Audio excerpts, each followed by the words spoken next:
Rodolphe Coutu, bonjour. Bonjour. Vous êtes acteur. C'est ça.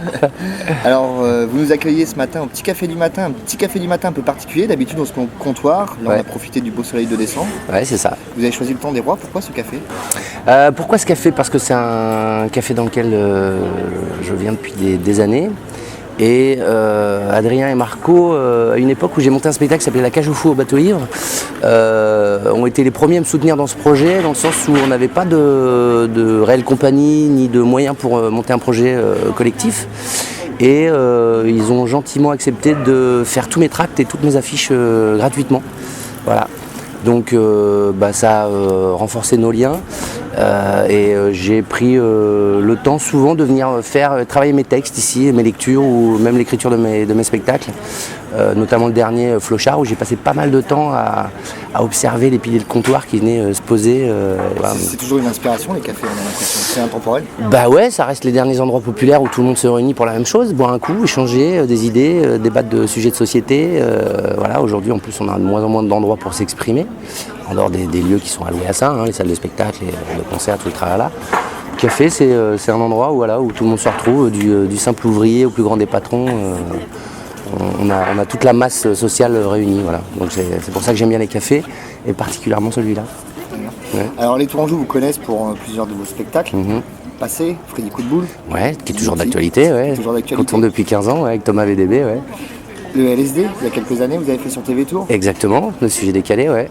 Qui était une interview, pour ceux qui ne connaissent pas, très décalée pour le coup. Un petit peu satirique, ouais. Interpeller les politiques de façon même virulente par moment. Oui, c'était pas vraiment l'idée, mais au départ c'était pas du tout politique comme démarche. C'était aller surtout dans des événements culturels ou pas d'ailleurs, mais des événements qui se passaient dans le coin, dans la région. Et puis de fil en aiguille, effectivement, avec les élections et tout le tralala, on s'est orienté sur des politiques parce que ils font partie de l'actualité tourangelle évidemment et du paysage local.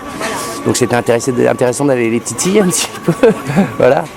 On sentait que vous y preniez plaisir. Ouais, c'était rigolo, c'était une autre façon d'aborder des sujets banals, on va dire, et puis de les rendre un petit peu plus rigolos, quoi. vous avez eu l'impression d'aller trop loin par moment? Pas du tout, on aurait pu aller beaucoup plus loin. L'idée, c'était pas ni d'humilier les gens, ni de les mettre dans des situations délicates, c'était plutôt de mettre le doigt sur des choses qui étaient complètement absurdes ou pathétiques, où les gens, quand on abordait des sujets, ils avaient tendance à esquiver. Là, je les tenais dans mon étau, quoi, tac, comme ça, et puis je pouvais plus les lâcher. Donc c'était rigolo, ouais, c'était rigolo. Vous êtes homme de théâtre également? Ouais. Vous étiez à Paris récemment pour une pièce? C'est ça. Vous pouvez m'en parler un petit peu? Et j'ai joué une pièce, une comédie qui était écrite par Gwenadu et Thomas Godin, qu'on a joué dans un théâtre qui s'appelle Les Feux de la Rampe, à côté des Folies Bergères. Voilà, une comédie sur un sujet d'actualité qui est le libertinage, on va dire. À l'époque, les faits d'eau et tout ça, les amants dans le placard, c'était un petit peu plus soft, les mœurs sont changées et voilà, donc le sujet c'était un couple qui, pour éviter la monotonie dans son couple, décidait d'organiser une soirée libertine à domicile. Et évidemment, ça partait en couille, entre guillemets. Voilà. Vous avez d'autres actualités là en ce moment? Oui, j'ai fait un petit passage dans Scène de ménage il n'y a pas longtemps, et puis là j'ai fait 2 petites publicités pour internet, et puis la semaine prochaine je fais un court-métrage pour le festival Nikon sur internet, sur le festival de Kino, court-métrage en 48 heures. Vous parlez de Scène de ménage, vous avez également fait Plus belle la vie il y a quelques années. Ouais. Ça c'est plutôt étonnant quand on vous a connu par Freddy Coup de Boule. Comment vous êtes arrivé sur ce projet-là?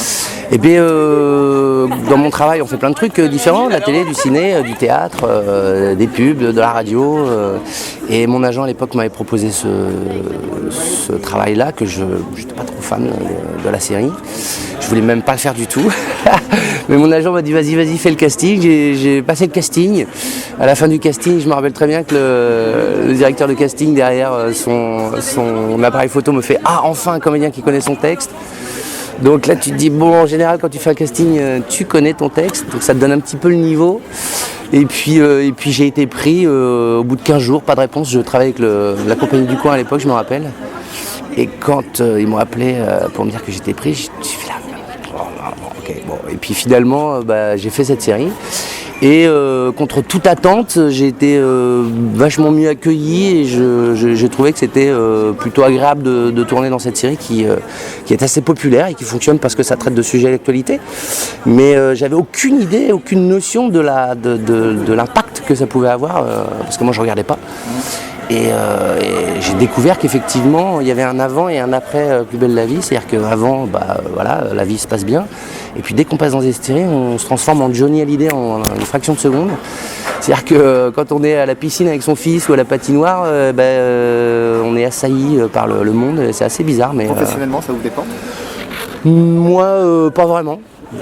J'imagine qu'il y a d'autres gens à qui ça ouvre des portes, mais voilà, il y a beaucoup de comédiens qui passent dans cette série, comme dans d'autres séries aussi. Ça fait partie de notre boulot. Après, on accepte ou on n'accepte pas. J'ai fait des trucs bien pires que ça, mais j'essaye de faire des trucs qui sont plutôt intéressants en général. Et j'en garde plutôt un beau souvenir. C'était plutôt une bonne expérience. J'ai rencontré des gens sympas. Voilà, j'ai fait des chouettes connaissances. C'était cool. Voilà. Merci beaucoup, Rodolphe. De rien. Merci beaucoup à toi. À bientôt, Mathieu. À bientôt. Salut.